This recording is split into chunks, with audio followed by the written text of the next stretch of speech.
राजस्थान में गर्मी अपना रौद्र रूप दिखा रही है। पारा 45 डिग्री सेल्सियस को पार कर चुका है और आम जनता तो इससे परेशान है ही, लेकिन सबसे ज्यादा चुनौतीपूर्ण ये समय उन वीर सैनिकों के लिए है जो दिन रात हमारी सुरक्षा में तैनात रहते हैं। चाहे धूप हो या आंधी, हमारे जवान अपने कर्तव्य से पीछे नहीं हटते। इसी को ध्यान में रखते हुए बीएसएफ के जवानों के लिए एक नई डिजिटल वर्दी तैयार की गई है। इसमें कॉटन की परसेंटेज बढ़ाई गई है। नई डिजाइन में जवानों को गर्मी में अधिक कंफर्टेबल और सुरक्षित महसूस कराने की कोशिश की गई है। ये पुरानी और इसमें काफी चेंजेस है। टेक्सचर की बात करें, कलर की बात करें, उनमें भी चेंज है।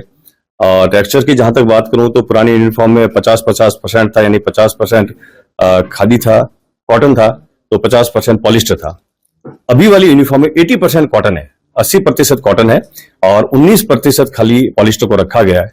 क्योंकि खास करके ऐसे इलाके, राजस्थान की बात करूं या नॉर्थ ईस्ट की बात करूं, क्योंकि राजस्थान में गर्मी होती है, नॉर्थ ईस्ट में गर्मी के साथ साथ ह्यूमिडिटी भी बहुत होती है, तो उसके लिए इस प्रकार के कॉटन बेस्ड जो कपड़ा है वो काफी आरामदायक होता है। और कलर की जहां तक बात करूं तो कलर बिल्कुल ही चेंज है।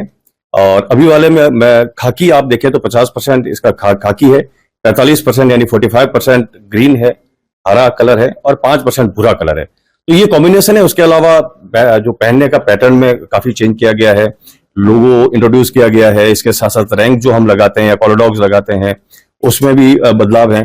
तो कुछ चीजें अभी आप देख रहे हैं, कुछ चीजें क्योंकि अभी प्रोसेस में है, तो जल्दी ही आपको पूरा टोटल जितने आपके लगते हैं वो सारा का सारा नए कलर में दिखेगा। एक ही, क्योंकि बीएसएफ इज वन फोर्स, तो बीएसएफ का यूनिफॉर्म भी एक होना चाहिए। वो एक ही यूनिफॉर्म अभी भी थी और अभी भी यही एक यूनिफॉर्म है। कैमोफ्लेज, क्योंकि ये तो कैमोफ्लेज तो एक लूज टर्म है, वैसे एलएफसीडी बोलते हैं, लूज फिटिंग कॉम्बैट ड्रेस, लेकिन इसके साथ loose fitting digital pattern combat dress हो गया है, क्योंकि ये डिजिटल पैटर्न है।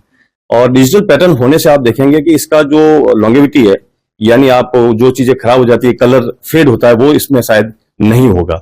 तो और प्लस इसमें क्योंकि ये पेटेंट किया गया है, ministry of commerce and industry में पेटेंट किया गया है, तो कोई भी इसको कॉपी नहीं कर पाएगा। तो ये कुछ फीचर्स, इसके नए फीचर्स हैं। आप देखिए कि आज टेम्परेचर काफी है और उसमें जो पुरानी यूनिफॉर्म और इसमें मैं महसूस कर रहा हूं खुद भी कि काफी अंतर है। कुछ थोड़ा इसमें सहूलियत लग रही है और निसंदेह बॉर्डर के ऊपर भी लोगों को ये अच्छा लगेगा। कि मैं हमेशा कहता हूं कि बदलाव एक निरंतर प्रक्रिया है और बदलाव होता रहना चाहिए, नहीं तो जड़ता आ जाती है। और चाहे हम किसी भी फील्ड की बात करें, व्यक्ति की बात करें, तो यूनिफॉर्म भी वैसा ही हिस्सा है। और खास करके यूनिफॉर्म का समय समय पर हमारे, क्योंकि फोर्स लेवल पे विचार विमर्श चलता रहता है, हमारे फोर्स कमांडर्स कॉन्फ्रेंस होती है फोर्स लेवल की, उसके अंदर भी पॉइंट आते हैं।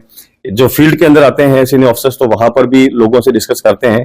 तो ये सारा कंपाइल होने के बाद ये सोचा गया कि इसको हम चेंज किया जाए, और उसका विचार विमर्श के बाद में जब एक नया पैटर्न एक डिजाइन किया गया, उसको ट्रायल किया गया और अल्टीमेटली सबसे बढ़िया ये लगा। तो इसको काफी समय से चला था, जैसे बता रहा हूँ कि ये तो काफी टाइम से आप सोच विचार चलता रहा था कि हाँ, हमें एक नया ड्रेस चाहिए जिसकी मोटाई कम हो, टेक्सचर अच्छा हो, कॉटन ज्यादा हो। उसके बाद ये अभी इंट्रोड्यूस हुआ है। अच्छा फिटिंग भी है और टेक्सचर भी अलग है और आरामदायक भी है।